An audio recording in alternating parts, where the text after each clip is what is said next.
Hello students, कैसे हैं आप सभी लोग। आज के इस वीडियो में हम लोग चर्चा करेंगे एक बहुत ही महत्वपूर्ण मुद्दे पर, और मुद्दा है अलगाववाद। जब से दुनिया में लोकतंत्रात्मक शासन प्रणालियां स्थापित हुई है, तब से अनेक देशों में समय समय पर अलगाववाद की मांग उठी है। अलगाववाद का मतलब होता है अपने आप को अलग करवाना। अपने आप को अलग करवाने का मतलब है एक राष्ट्र से अलग एक राष्ट्र की मांग अलगाववाद कहलाती है। भारत की आज़ादी के पश्चात हमने देखा, भारत में भी कुछ ऐसे राज्य थे जहां पर अलगाववाद की मांग ने समय समय पर मुंह उठाया, या फिर अलगाववाद समय समय पर उभर कर सामने आया, जिसमें हम नागालैंड की बात कर सकते हैं, मिजोरम की बात कर सकते हैं। द्रविड़ आंदोलन के रूप में दक्षिण भारत में भी कुछ इसी प्रकार की मांग उठी थी। एक समय कश्मीर में भी इस प्रकार की मांग उठी थी, और पंजाब में भी इस प्रकार की मांग उठी थी। भारत सरकार ने इन सभी प्रकार के अलगाववादी आंदोलनों को लोकतंत्रात्मक तरीके से, शांतिपूर्ण तरीके से, बातचीत के माध्यम से सुलझाया। हम आज बात करेंगे एक मुद्दे पर, जो कि पंजाब में अलगाववाद की मांग भड़की थी। उस पर क्या हुआ था पंजाब में, क्यों पंजाब में अलगाववाद की मांग उठी, और इसके परिणाम क्या निकले, इन सभी बातों पर एक एक करके आज हम इस वीडियो में चर्चा करने जा रहे हैं। आप यहां पर देखेंगे, सबसे पहले अलगाववाद की जो पृष्ठभूमि थी वो कहां से जन्म लेती है। हम यहां पर देख रहे हैं अकाली दल का गठन। अकाली दल जो कि पंजाब के सिख धर्म के लोगों का एक दल था, जिसका जन्म आज़ादी से पूर्व हो गया था। 1920 में अकाली दल की स्थापना कर दी गई थी। 1920 में अकाली दल की स्थापना के पश्चात अकाली दल ने स्वतंत्रता आंदोलन के दौरान, जहां उसी उद्देश्य से जहां पर अन्य पार्टीज काम कर रही थी, अपना काम कर रहा था, लेकिन 1950 के दशक में अलगाववाद की मांग धीरे धीरे उठने लगी। हालांकि हम ये कहेंगे कि 1950 के दशक में अलगाववाद की मांग नहीं उठी थी, बल्कि पंजाबी सूबे की मांग की गई थी। और पंजाबी सूबे का मतलब सीधा सा था कि भाषा के आधार पर पंजाब एक अलग प्रांत बनना चाहिए। भाषा के आधार पर प्रांत बनने की मांग यहां पर उठी थी, क्योंकि आप सभी जानते हैं कि भारत में आजादी के पश्चात भाषा के आधार पर पहला राज्य आंध्र प्रदेश बनाया गया था। भाषा के आधार पर प्रथम राज्य आंध्र प्रदेश बनाया गया था। जब आंध्र प्रदेश में एक आंदोलन चला था पोट्टी श्रीरामुलु के नेतृत्व में, और पोट्टी श्रीरामुलु की मृत्यु के पश्चात जब आंदोलन हिंसात्मक हो गया, तो तत्कालीन प्रधानमंत्री के द्वारा दिसंबर 1952 में आंध्र प्रदेश को भाषा के आधार पर अलग राज्य बनाए जाने का फैसला सुनाया गया था। उसके पश्चात भारत के अनेक राज्यों में ये मांग बहुत तेज हो गई थी। इसी उद्देश्य से 1953 में भारत सरकार के द्वारा राज्य पुनर्गठन आयोग की स्थापना की गई। 1953 में राज्य पुनर्गठन आयोग की स्थापना की गई। इस आयोग ने अपनी रिपोर्ट 1955 में दी, और इस रिपोर्ट में सुझाव क्या दिया कि राज्यों का पुनर्गठन भाषा के आधार पर होना चाहिए। भाषा को आधार बताया। इसके पश्चात 1956 में राज्य पुनर्गठन अधिनियम पारित किया गया। राज्य पुनर्गठन अधिनियम कब पारित किया गया? राज्य पुनर्गठन अधिनियम 1956 में पारित किया गया, तथा उस समय 14 राज्य व 6 केंद्र शासित प्रदेश बनाए गए। 1950 के दशक में इसी समय पंजाब भी यही मांग कर रहा था कि पंजाब को भाषा के आधार पर एक अलग राज्य बनाया जाना चाहिए। अकाली दल की ये मांग थी। फाइनली पंजाब का पुनर्गठन किया गया 1966 में, जब पंजाब को भाषा के आधार पर एक राज्य बना दिया गया और पंजाब से हरियाणा को अलग कर दिया गया। यहां से हरियाणा और हिमाचल प्रदेश अलग कर दिए गए, और भाषा के आधार पर पंजाब ने एक राज्य का स्थान प्राप्त कर लिया। पंजाब में अकाली दल की सरकार भी गठित हुई, क्योंकि अकाली दल ने पॉलिटिकल पार्टी के रूप में चुनाव लड़ा। 1967 तथा 1977 में यहाँ पर 1967 से लेकर के 77 तक अकाली दल का प्रभुत्व रहा, अकाली दल का प्रभाव रहा, लेकिन धीरे धीरे अकाली दल का प्रभाव जो था वो घट भी रहा था। अकाली दल का प्रभाव घटने का कारण क्या था? इसके पीछे सबसे बड़ा कारण ये था कि अकाली दल जो था वो एक सिख कम्युनिटी यानी कि सिख धर्म के लोगों का प्रतिनिधित्व करने वाला राजनीतिक दल था। पंजाब में केवल सिख ही नहीं बल्कि अन्य धर्मों के लोग भी रह रहे थे। इसका मतलब अकाली दल को पंजाब में रहने वाले गैर सिख लोगों का समर्थन प्राप्त नहीं था। उसके प्रभाव घटने का एक कारण तो ये था। दूसरा, खुद सिख धर्म जो है वो हिंदू धर्म की तरह अनेक जातियों में बटा हुआ है। दलित जातियों का भी सहयोग अकाली दल के साथ में नहीं था। परिणाम स्वरूप अकाली दल धीरे धीरे अपना प्रभाव खोता जा रहा था। तब अकाली दल ने एक नई मांग उठाई और वो नई मांग क्या थी? 1973 में यहाँ पर एक सम्मेलन का आयोजन किया गया जिसे आनंदपुर साहिब प्रस्ताव के नाम से जाना जाता है। इस आनंदपुर साहिब प्रस्ताव में स्वायत्तता की मांग उठाई गई। स्वायत्तता का मतलब होता है कि भारत में जो संघात्मक शासन प्रणाली है उस संघात्मक शासन प्रणाली में केंद्र राज्यों के साथ ठीक बर्ताव नहीं कर रहा है। केंद्र ने इससे पूर्व कुछ राज्यों के साथ ऐसा बर्ताव किया था जिससे कि अन्य राज्यों पर भी एक खतरा मंडरा रहा था। जैसा कि आप जानते हैं, केरल में पहली गैर कांग्रेसी सरकार स्थापित की गई थी कम्युनिस्ट पार्टी के नेतृत्व में, लेकिन उस सरकार को 2 साल के अंदर ही केंद्र सरकार के द्वारा भंग कर दिया गया। अनुच्छेद 356 के आधार पर वहां पर संवैधानिक तंत्र विफल होने का आरोप लगाया गया। ऐसा ही कुछ पंजाब के अकाली दल के साथ में भी हुआ। समय से पूर्व वहां की अकाली दल की सरकार को भी भंग कर दिया गया। तो यह मांग ये उठाई गई थी आनंदपुर साहिब प्रस्ताव के दौरान कि संघात्मक शासन प्रणाली की एक बार पुनर्परिभाषा होनी चाहिए। केंद्र के पास में कौन सी शक्तियां हैं और वो राज्यों के मामलों में क्यों हस्तक्षेप करता है? क्या केंद्र को इतनी शक्तियां प्राप्त होनी चाहिए जिससे कि वो राज्य में अपनी मनमानी कर सके? इस बात को लेकर के यहाँ पर मांग को उठाया गया था। ये मांग केवल पंजाब से ही नहीं उठी थी बल्कि पंजाब के अलावा कुछ और राज्यों से भी उठी थी, जो ये मांग कर रहे थे कि केंद्र का राज्यों की राजनीति में हस्तक्षेप कम होना चाहिए, वहां उनको मनमानी नहीं करनी चाहिए। प्रस्ताव की मांगों में केंद्र राज्य संबंधों को पुनर्परिभाषित करने की मांग की गई थी। इस प्रस्ताव में सिख कौम, नेशन या समुदाय की आकांक्षाओं पर जोर देते हुए सिखों ने सिखों के बोलबाला यानी कि प्रभुत्व या वर्चस्व का ऐलान किया। यहां पर जो सिखों का बोलबाला, प्रभुत्व या वर्चस्व की बात है, इसी को इस रूप में देखा गया कि सिख धर्म के लोग जो है वो एक तरह से एक राष्ट्र की मांग कर रहे हैं। यहीं से एक अलग राष्ट्र की मांग उठनी शुरू हुई थी और इस राष्ट्र का नाम जो सोचा गया था, जो रखा गया था, वो था खालिस्तान। यहां पर देखिए, अकाली दल का यह कहना था कि जब आजादी के दौरान मुसलमान धर्म के लिए एक अलग राष्ट्र बन सकता है, आजादी के दौरान मुस्लिमों के लिए पाकिस्तान एक अलग राष्ट्र बना था, तो फिर सिखों के लिए एक अलग राष्ट्र क्यों नहीं बन सकता? इसी मांग को लेकर के लगातार आंदोलन हुए। ये आंदोलन धीरे धीरे तीव्र होने लगे। 1980 के दशक में आंदोलन हिंसात्मक रूप धारण करने लगे। आप देखेंगे खालिस्तान की मांग तथा हिंसा चक्र, यहां पर जो है हिंसात्मक घटनाएं घटित होने लगी। विद्रोह जो था वो धीरे धीरे अब सशस्त्र विद्रोह में परिवर्तित होने लगा था।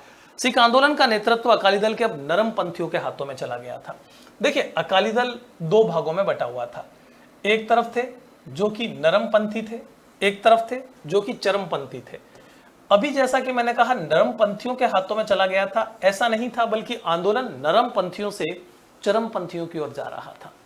यानी कि जो लगातार इस बात पर बल दे रहे थे कि पंजाब को एक स्वतंत्र राष्ट्र बनना चाहिए, धीरे धीरे आंदोलन उनके हाथों में जा रहा था, जिससे यह आंदोलन सशस्त्र विद्रोह में परिवर्तित हो गया। आंदोलनकारियों ने अमृतसर में स्थित स्वर्ण मंदिर को अपना मुख्यालय बनाया। स्वर्ण मंदिर, जो कि आप सभी जानते हैं, सिख धर्म के लोगों की धार्मिक भावनाओं का केंद्र है, और वहां पर जो चरमपंथी समुदाय के लोग थे उन्होंने इसे अपना केंद्र बनाया। मंदिर धीरे धीरे जो है वो हथियारबंद किले में तब्दील हो गया। यानी कि यहां से जो है पूरे आंदोलन को ऑपरेट किया जा रहा था। यहां से इस चरमपंथी समुदाय के नेता जो थे वो आंदोलन को चला रहे थे। भारत सरकार लगातार आंदोलनकारियों से बातचीत कर रही थी और उन्हें शांति का रास्ता अपनाने के लिए बार बार कहा जा रहा था, लेकिन आंदोलन सशस्त्र विद्रोह में परिवर्तित होता जा रहा था। पंजाब धीरे धीरे हिंसा के रास्ते पर आगे बढ़ता जा रहा था। ऐसी स्थिति में अब सरकार के पास दूसरा कोई ऑप्शन नहीं बचा। तब उस समय सरकार ने जून 1984 में ऑपरेशन ब्लू स्टार चलाया। यह ऑपरेशन ब्लू स्टार एक सैनिक कार्यवाही थी जिसमें सरकार के द्वारा आदेश दिया गया सेना को कि वह हिंसा फैलाने वाले लोगों को तुरंत धीरे धीरे अपने कंट्रोल में ले, नियंत्रण में ले और शांति स्थापित करे। ऐसी स्थिति में सेना और आंदोलनकारियों के बीच में झड़पें प्रारंभ हुई। ऑपरेशन ब्लू स्टार के दौरान स्वर्ण मंदिर में घुसे हुए जितने भी अकाली दल के चरमपंथी नेता थे उनको एक एक करके मौत के घाट उतारा गया। ये कार्यवाही भले ही आंदोलनकारियों के विरुद्ध थी, लेकिन इस कार्यवाही से सिख धर्म के लोगों की भावनाओं को बहुत आघात पहुंचा। आघात इसलिए पहुंचा क्योंकि मंदिर को भी काफी नुकसान पहुंचा। भारत में रहने वाले तथा भारत से बाहर रहने वाले सभी सिख धर्म के लोगों ने इस घटना की निंदा की और ये कहा कि यह हमारी भावनाओं पर आघात है। सरकार के द्वारा उठाया गया ये कदम ठीक नहीं है। प्रधानमंत्री इंदिरा गांधी की हत्या। जब प्रधानमंत्री इंदिरा गांधी के द्वारा यह निर्णय लिया गया कि इस आंदोलन को शांत करने के लिए दूसरा कोई तरीका नहीं है, उन्होंने जब सैन्य कार्यवाही की तो इस धर्म के लोगों पर जो उस समय बीती या जो उनको ठेस पहुंचा, इसका प्रत्युत्तर जो सामने आया वो आया एक रोष, एक विरोध।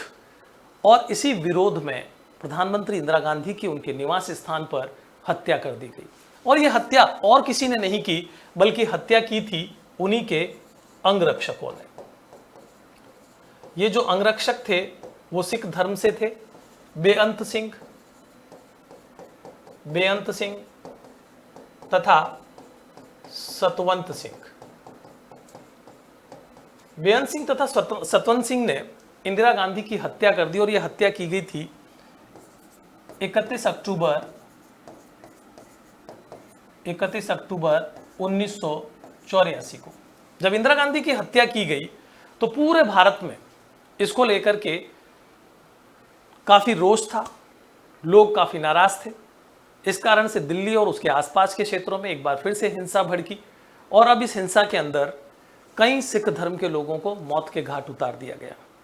उस समय जब इन लोगों को मौत के घाट उतारा गया तो ये नहीं देखा गया कि ये लोग कौन हैं, क्या वो कोई अपराधी है, क्या वो आंदोलनकारी है, क्या उन्होंने किसी प्रकार की हिंसा को फैलाया है, बल्कि आम लोगों को भी, जो आम सिख धर्म के लोग थे, उनको भी जब हिंसा भड़कती है तो इस प्रकार की घटनाएं आमतौर पर देखी जाती है कि जो लोग अपराधी नहीं होते हैं, जिन्होंने किसी प्रकार का कोई भी कार्य नहीं किया होता है, किसी की भावनाओं को ठेस नहीं पहुंचाई होती है, फिर भी वो कहीं ना कहीं इस प्रकार के हिंसा चक्र का शिकार हो जाते हैं। तो इसमें अनेक सिख धर्म के लोग जो थे मौत के घाट उतार दिए गए थे, अनेक महिलाएं विधवा हो गई थी, अनेक बच्चों के सिर से उनके पिता का हाथ चला गया था। चारों तरफ सिख धर्म के लोगों में एक बहुत बड़ा रोष था और ये रोष इस बात को लेकर के भी था कि सरकार ने कोई जल्द कदम नहीं उठाया। जो लोग इस हिंसा के दौरान अपराधी थे, जिन लोगों ने हत्याएं की थी, उनके खिलाफ कोई एक्शन नहीं लिया गया। ये लोगों के अंदर एक बहुत बड़ा रोष था, खास करके सिख धर्म के लोगों में। प्रधानमंत्री डॉक्टर मनमोहन सिंह ने 2005 में माफी मांगी संसद से, यह कहते हुए कि उस समय जो कुछ भी घटित हुआ था वह गलत था। यानी कि 1984 में हिंसा हुई, 2005 में प्रधानमंत्री के द्वारा ये माफी मांगी गई, तो इसका मतलब काफी देर हुई ये कहते हुए कि जो हुआ था वो गलत हुआ था। लेकिन यहां पर मामला रुका नहीं था। अब उस समय इंदिरा गांधी की मृत्यु के पश्चात प्रधानमंत्री राजीव गांधी बने। राजीव गांधी ने पंजाब को शांति के मार्ग पर ले जाने के लिए एक समझौते का प्रस्ताव दिया। यह समझौता किया गया अकाली दल के नेता संत हरचंद सिंह लोंगेवाल तथा प्रधानमंत्री राजीव गांधी के बीच। जुलाई 1985 में यह समझौता संपन्न हुआ। इस समझौते में कुछ बातों पर चर्चा की गई। वो बातें क्या थी, देखिए। राजीव गांधी ने 1985 में अकाली दल के तत्कालीन अध्यक्ष संत हरचंद सिंह लोंगेवाल के साथ समझौता किया। इस समझौते को राजीव लोंगेवाल समझौता या फिर पंजाब समझौता कहकर भी पुकारा जाता है। इस समझौते के प्रमुख बिंदु क्या थे? चंडीगढ़ पंजाब को दे दिया जाएगा। लगातार पंजाब की यह मांग थी कि पंजाब को चंडीगढ़ मिलना चाहिए, क्योंकि पंजाब से हरियाणा को अलग कर दिया गया था भाषाई आधार पर। जो हिंदी भाषी प्रदेश था उसे हरियाणा कहा गया, जो पंजाबी बोलने वाले थे उनको पंजाब कहा गया, लेकिन अभी भी चंडीगढ़ जो था वो दोनों के बीच में था। ऐसी स्थिति में मांग ये उठी थी कि चंडीगढ़ पंजाब को मिलना चाहिए। समझौते में ये बात स्वीकार की गई कि आप शांत होइए, आंदोलन को शांत कीजिए, ये जो चंडीगढ़ की मांग है ये भी जल्द पूरी कर दी जाएगी। हरियाणा पंजाब विवाद का समाधान शीघ्र किया जाएगा। दोनों के बीच जो भी विवाद चल रहे हैं हरियाणा और पंजाब के बीच, वो भी जल्दी शॉर्ट आउट कर लिए जाएंगे, समाधान कर दिया जाएगा। पंजाब में हिंसा प्रभावित लोगों को मुआवजा दिया जाएगा। देखिए, जब पंजाब में हिंसा भड़की थी उस समय ऐसे बहुत सारे लोग थे जो कि इस पूरी घटना चक्र में कहीं पर भी उनका कोई रोल नहीं था, लेकिन फिर भी उनको बहुत सारा नुकसान उठाना पड़ा। कई लोगों के व्यापार इससे प्रभावित हुए, कई लोगों को मौत के घाट उतार दिया गया। तो उन सभी लोगों को कहीं ना कहीं मुआवजा दिया जाएगा, ये भी केंद्र सरकार की तरफ से पंजाब के साथ समझौते के दौरान स्वीकार किया गया। पंजाब विशेष सुरक्षा बल अधिनियम को वापस ले लिया जाएगा। जब ये आंदोलन चल रहा था, हिंसा भड़क रही थी, उस समय पंजाब में एक विशेष अधिनियम लागू किया गया था जिसे पंजाब विशेष सुरक्षा बल अधिनियम कहा जाता है। इस अधिनियम के तहत अनेक लोगों पर मुकदमे दर्ज किए गए थे। अब जब बात शांति की ओर बढ़ रही थी तो ये बात उठी अकाली दल की तरफ से कि उस समय जो कुछ भी हुआ था, उस समय जिन लोगों के ऊपर मुकदमे दर्ज किए गए थे, सरकार को उन मुकदमों को भी वापस लेना पड़ेगा। पंजाब, हरियाणा तथा राजस्थान के बीच रावी व्यास के जल बंटवारे के बारे में फैसला करने के लिए एक ट्रिब्यूनल, जिसको न्यायाधिकरण कहते हैं, वो बिठाया जाएगा। सरकार ने स्वीकार किया कि आपके बीच में जो एक विवाद चल रहा है रावी व्यास नदी के जल को लेकर के, ये विवाद चल रहा है राजस्थान, पंजाब और हरियाणा के बीच में। इस विवाद का समाधान भी न्यायाधिकरण से होगा, जिसमें रिटायर्ड न्यायाधीश को बिठाया जाएगा। वो इस पर विचार करेंगे और जो भी समाधान होगा वो जल्द से जल्द किया जाएगा। तो इस प्रकार से सरकार ने उन सभी बातों को मानने की कोशिश की जिससे कि यह हिंसा शांत हो सकती थी, पंजाब शांति की तरफ अग्रसर हो सकता था। पंजाब उग्रवाद को त्याग कर शांति की तरफ बढ़ेगा, ये सरकार की तरफ से कहा गया।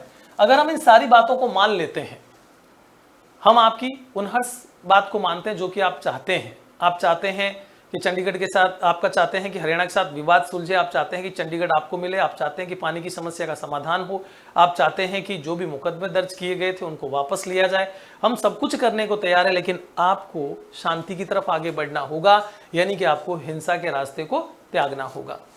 पंजाब में इस समझौते के पश्चात दीर्घकाल तक हिंसा का चक्र चलता रहा तथा मानवाधिकारों का उल्लंघन होता रहा। इतना कुछ होने के बावजूद भी शांति इतनी आसानी से स्थापित नहीं हुई। यहाँ पर हिंसा का चक्र बहुत लंबे समय तक चला और इसका सबसे बड़ा कारण ये था, हमारा पड़ोसी देश पाकिस्तान भारत में लगातार अशांति को जन्म देना चाहता था। पाकिस्तान आज़ादी के बाद से लगातार ये प्रयास कर रहा था कि भारत को किस प्रकार से अशांत किया जा सके। वो चाहे मिजोरम का अलगाववादी आंदोलन हो, वो चाहे नागालैंड का अलगाववादी आंदोलन हो, वो चाहे दक्षिण भारत का द्रविड़ आंदोलन हो, और वो चाहे कश्मीर का कश्मीर आंदोलन हो, सभी जगहों पर पाकिस्तान का डायरेक्ट या फिर इनडायरेक्ट रूप से हाथ था। यहां तक कि चीन ने भी इसमें कोई कसर नहीं छोड़ी थी कि भारत में अशांति को जन्म किस प्रकार से दिया जा सकता है। ऐसी स्थिति में वक्त लगा यहां पर शांति स्थापित करने में। दीर्घकाल तक पंजाब में राष्ट्रपति शासन जारी रखना पड़ा। आप सभी जानते हैं कि राष्ट्रपति शासन उस समय लागू किया जाता है जब किसी राज्य में संवैधानिक तंत्र विफल हो जाए, जब किसी राज्य में चुनाव कराना संभव नहीं हो।